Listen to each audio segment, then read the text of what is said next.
এইফালে হৈছে আমাৰ এইটো এটি ৰোড মালিগাঁও, এইফালে কামাখ্যা গেট, ভৰলুমুখ, আৰু এইটো ৰাস্তাই হৈছে মালিগাঁৱৰ যিখন পুৰণি ব্ৰিজ ফ্লাইঅভাৰখন।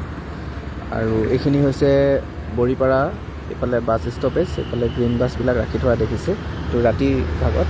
আৰু এইখন হৈছে ফুটব্ৰিজখন। কিন্তু এই ঠাইখিনিতে খুব পানী জমা হৈ আছে দেখিছে ৰাস্তাটোত।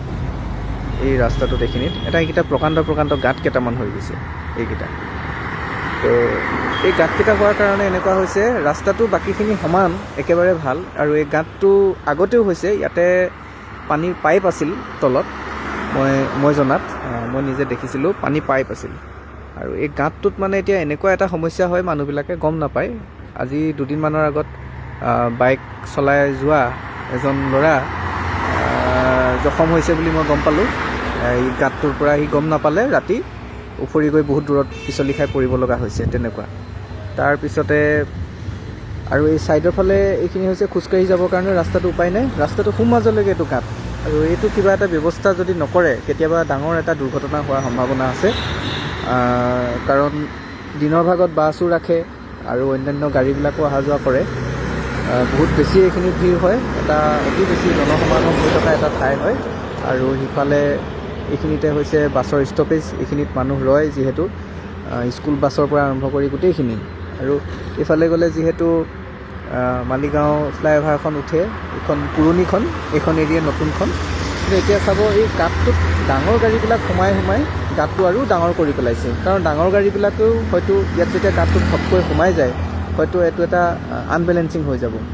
মানে ৰাস্তাৰ মাজত এনেকুৱা ধৰণৰ যিটো বিভাগে কামবিলাক কৰিছে, কাৰণ পানী পাইপৰ কাৰণে কেতিয়াবা তেওঁলোকে খান্দি থয়, তাৰপিছত আকৌ ৰাস্তাবিলাক বনাই, এনেকুৱা ধৰণৰ কৰি থাকে। কিন্তু আচলতে এই গাঁতবিলাকে আমাৰ মানুহৰ কাৰণে এইবোৰ মৰণ ফান্দ নিচিনা হৈছে। কাৰণ ইয়াত কাৰণ এই কামটো কোনে কৰিব? ইয়াৰ কোনো স্থানীয় মানুহেতো ইয়াত নকৰে। সেইকাৰণে এইটো হয়তো PWD বিভাগে বা তেওঁলোকে বিভাগীয় লোকে এইটো হয়তো কামটো কৰিব লাগিব।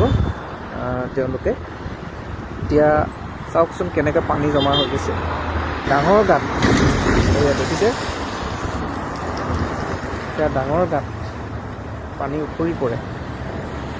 তো মই দেখুৱাইছোঁ, দেখিলে সেই গাঁতটোত কেনেকৈ বাছ এখন যোৱাৰ পিছত গাঁতটোত কেনেকৈ পানী গোটেই চিটিকি বহুত দূৰ পাইছেগৈ, আৰু কাষেদি মানুহ পাৰ হৈ যাব নোৱাৰি, গাতে পানী পৰে। কামবিলাক যেতিয়া কৰা যায় অলপ সুকলমে নিয়াৰিকৈ, যাতে সৰ্বসাধাৰণ ৰাইজৰো যাতে সমস্যা নহয়। অন্য বেয়া থাকে তেতিয়া আমি গম পাওঁ ৰাস্তাটো বেয়া বুলি, কিন্তু যেতিয়া ভাল ৰাস্তা এটাত হঠাৎ এনেকুৱা ধৰণৰ গাঁত কেইটামানৰ সৃষ্টি হয়, এনেকৈ পানী জমা হয়, তেতিয়াহ'লে সেইটো সাধাৰণতে মানুহৰ বাবে অসুবিধা হোৱাটো স্বাভাৱিক কথা। আৰু ভিডিঅ'টোৰ যোগেদি মই সেইটোৱে দেখুৱাইছোঁ, কাৰণ এইটো আজি মই প্ৰায় এসপ্তাহৰো বেছি হৈ গ'ল, প্ৰায় 10-15 দিনমান হ'ব চাগে মই দেখা পাই আহিছোঁ।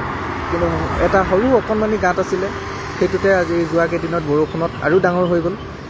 বাছ, ট্ৰাক বা তেনেকুৱা ধৰণে গাড়ীবিলাকে অহা যোৱা কৰাৰ পিছত এই গাঁতটো আৰু বেছি ডাঙৰ হৈ গৈ আছে। হয়তো তলত পানী পাইপ আছিলে, পানী পাইপ থকাৰ কাৰণে ঠাইটো আগৰ পৰাই অলপ ঢিলা, মাটিটো ঢিলা আছিল, সেইকাৰণে এইটো পানী পাইপ থকা, এইটো দেখিছে, এইটো সেইকাৰণে এইটো ইয়াত এনেকৈ পানী পাইপ আছিলে। এইটো পানী পাইপৰ ইয়াত এটা কানেকশ্যন আছে, আগলৈও আছে তেনেকৈ, এইখিনিত এটা আছে, এইটো এটা আৰু এইটো এটা, এই দুটা।